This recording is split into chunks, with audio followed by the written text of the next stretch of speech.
রাজনৈতিক দলগুলোর সঙ্গে সাধারণ মানুষের একাত্মতা জুলাই আগস্ট আন্দোলনকে সফল করেছে বলে মন্তব্য করেছেন এবি পার্টির চেয়ারম্যান মুজিবুর রহমান মঞ্জু। শনিবার ফেনী শহরের একটি কনভেনশন হলে গণ অভ্যুত্থান পরবর্তী প্রত্যাশা, প্রেক্ষাপট ও সংস্কারের তরঙ্গে বদলে যেতে উন্মুখ ফেনী শীর্ষক নাগরিক সভা ও মতবিনিময় সভায় তিনি কথা বলেন। তিনি বলেন, দেশের স্বার্থে অন্তর্বর্তীকালীন সরকার ও বিএনপি, জামাত, এনসিপি, এবি পার্টি, গণতন্ত্র মঞ্চ, বিভিন্ন ইসলামী দলসহ গণ অভ্যুত্থানের সব রাজনৈতিক পক্ষের ঐক্যমত্য জরুরি।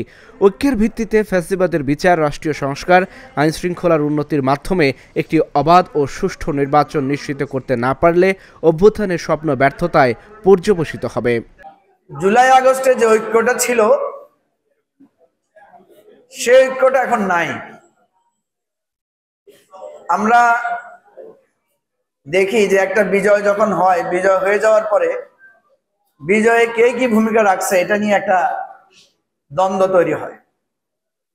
আমি কয়েকদিন আগেও ঢাকায় একটা সমাবেশে বলছি যে এই গণ অভ্যুত্থানের মাধ্যমে যারা ক্ষমতায় আসছেন, যারা এখন ক্ষমতায় বসেছেন, যারা বিভিন্ন দায়িত্বে এসেছেন, ওনারা 2 মাস আগেও ভাবেন নাই, 2 মাস বলতে আমি বলছি যে জুলাইয়ের আগে 1-2 মাস আগেও ভাবেন নাই যে ওনারা বাংলাদেশের এত বড় একটা দায়িত্বে আসীন হবেন। এই দায়িত্বে আসার পর ওনাদের প্রথম দরকার ছিল ছাত্র জনতার, রাজনৈতিক দলগুলোর যে ঐক্য, এই ঐক্যটাকে সংহত করা। ওনারা সেই ঐক্যটা সংহত করেন নাই। না করার কারণে আজকে রাজনৈতিক দলগুলো, ছাত্ররা সবার মধ্যে একটা বিভেদ, একটা দোষারোপ, একটা নিজেদের মধ্যে কার কি অবদান এটা নিয়ে তাদের মধ্যে একটা বিভক্তি তৈরি হয়েছে।